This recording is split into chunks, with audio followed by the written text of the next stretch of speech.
ఎప్పుడు కూడా నువ్వు ఎంత ఆధునికంగా ప్రపంచం ఎంత ముందుకెడుతుంటే, ఎంత అభివృద్ధి చెందుతుంటే అంతే పద్ధతుల్లో అంతే స్పీడ్గా దోపిడీ రూపాలు వస్తూ ఉంటాయి.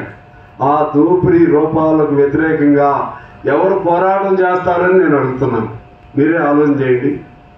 ఎవరు పోరాటం చేయగలుగుతారు, ఎవరు చేస్తారు, ఏ సిద్ధాంతం చేస్తుంది? అందుకని కమ్యూనిజం అనేది ప్రతి దోపిడీకి అసలైన ప్రత్యామ్నాయం ఏదైనా ఉందంటే అది కమ్యూనిజం మాత్రమే.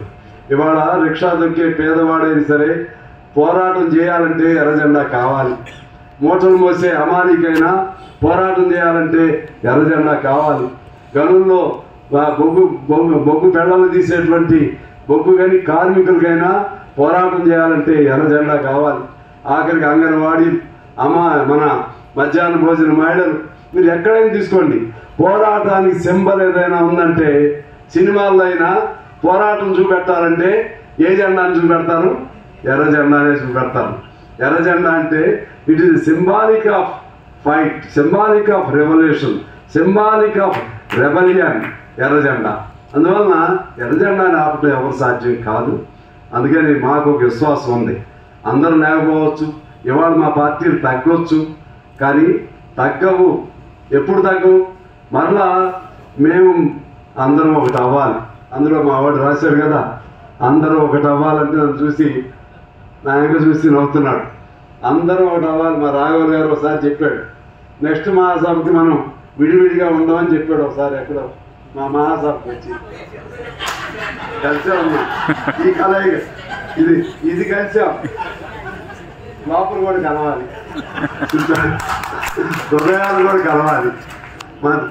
ఎప్పటికైనా సరే మీరు అనుకోవచ్చు ఇంకంతా అయిపోయినాక ఏముంటుందని. ఏమో అట్లా ఏమి ఉండదు.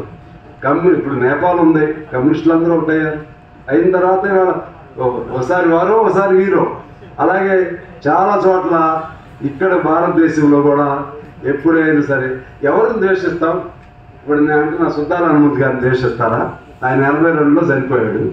ఆయన సిపిఐగానే ఉన్నాడు కదా. మా ధర్మరక్షణ గారిని ద్వేషిస్తారా? ఆయన ఉద్యమానికి ఆయన కూడా నల్గొండ జిల్లాలో ఊపిరితిన 2-3 ఆయన ఒకడు కదా. ఆయన ద్వేషించగలుగుతామా?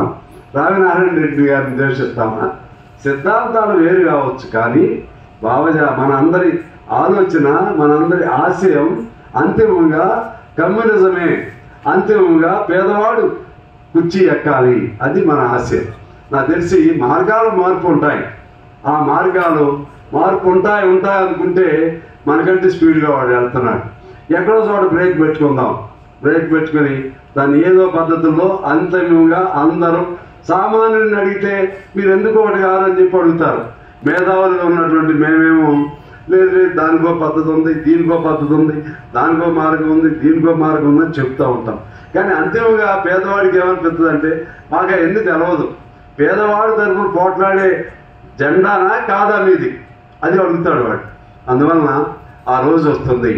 ఆ రోజు వచ్చిన రోజు, లేకపోతే ఆ రావటానికి చేసే ప్రతి పోరాటం, ప్రతి పదం, ప్రతి పాట కూడా మా హనుమంతు గారికి ఇచ్చే నిజమైన నివాళని చెప్పి నేను తెలియజేస్తూ, మా తమ్ముడు నగం చిన్నాడే అనుకుంటా, ఎంత వయసు?